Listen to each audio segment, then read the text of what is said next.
Joe Tunney here at Infinity of Kirkland on a blustery day here in Kirkland, Washington, just outside of Seattle, taking a look at a car we just took in last night, a 2006 Porsche 997 Convertible Cabriolet, and this one has just 54,000 miles.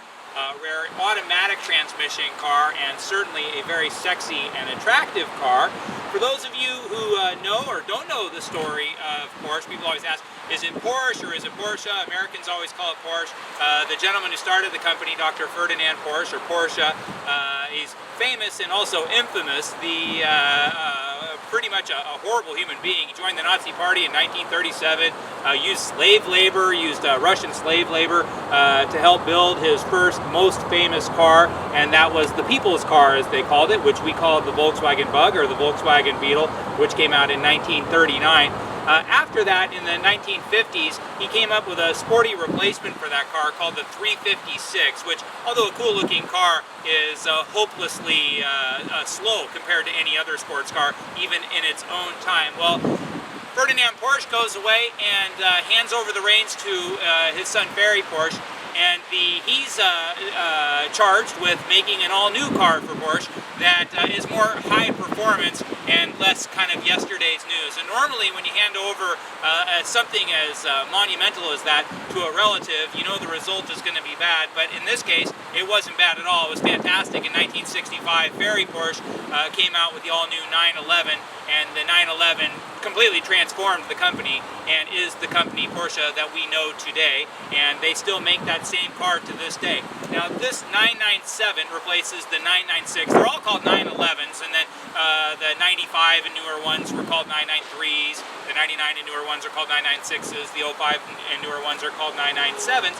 And so the 997 kind of goes back to that older look. The 99 and newer models had a much more raked light that looked more contemporary in its day, but maybe hasn't stood the test of time all that well. Also, quality control. There's a lot of issues with those 996s where they're kind of considered the other Porsche 911. They're on nobody's favorite list, and possibly the worst of all 911s.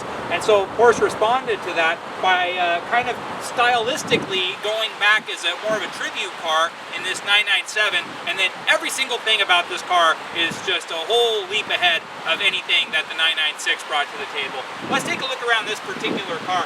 Big, chunky alloy wheels, almost a cute front end, and that was always the hallmark of Porsches, is that they're a very attractive car, but they have a very cute personality in the front, and it's a car that appeals to just about everybody, young and old, men and women. Everybody feels good sitting behind the wheel of a 911. Inside,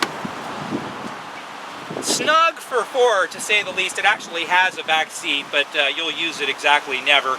Thankfully, the way the seats fold down in the back, it's nice and flat, so you can just throw your bags back there, and you don't have to reach so deep into those bucket seats. These seats kind of have these flared out shoulders like you find in turbocharged models, and then it has multi-adjustable side bolsters here, which is a big plus. The previous owner on this car was very thin, and as soon as I sat in this car, I was like, my God, I'm never going to get comfortable in these seats. But you can actually, with this power mechanism, these flare out on the bottom and allow for a much bigger driver to feel just at home. Taking a look in the back now. The front of Porsches, the best Porsches, are cute, of course, but the backs are always very chunky and masculine. They always have these big rear ends, and that's been a hallmark of Carreras, going back especially to the 1995 993s when they adopted that really wide rear end across the product line, and that holds true to this very day. It's just a very chunky and menacing look. When you're following behind one of these, there's no mistaking a Porsche for anything else. Let's take a look inside.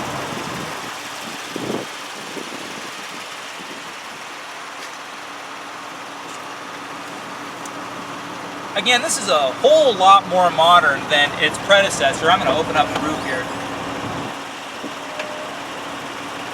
Modern navigation, modern Bose stereo system. Power top works just like that. One of the great benefits of having a power top that works so fast is that on a day like today, where it's been horrible, raining all day long, then all of a sudden it's great. There's all this magnificent sunshine. I'm driving down the road. If I hit a stoplight, boom, I'm putting the top down and let's go. I'm gonna drive with the top down for a while. And so, same thing, if it starts raining again, I come up to the next stop sign, boom, I got the top up just as fast. Now, this car has some concessions to the American audience that I'm sure makes Germans roll their eyes a little bit, the cup holders that we just can't live without here in the United States, especially as much as we drink coffee. I see coffee stains here and here. This car was just traded in, and for those of you who've heard the rumors, they're all true. We all drink coffee up here in Seattle. Glove box, nice and spacious. They call this a CD tray. It holds a couple of CDs in this case. But again, it's got a nice stereo system. Automatic transmission is not my first choice.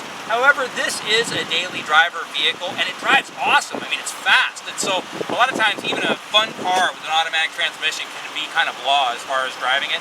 But not the case at all in this car. It actually drives terrifically well.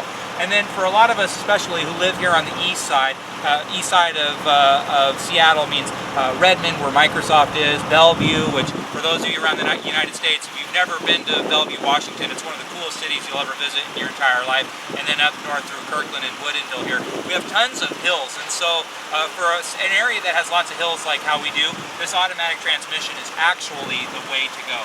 3-spoke steering wheel, perfect in condition interior. When this car goes through detail, it's going to look like a brand new car. It's been very, very well taken care of.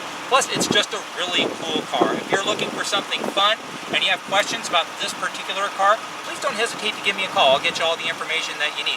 My name's Joe Tunney. I'm the sales manager here at Infiniti of Kirkland. You can call me anytime at 425-821-1600 or just drop me an email at joet@infinitiofkirkland.com.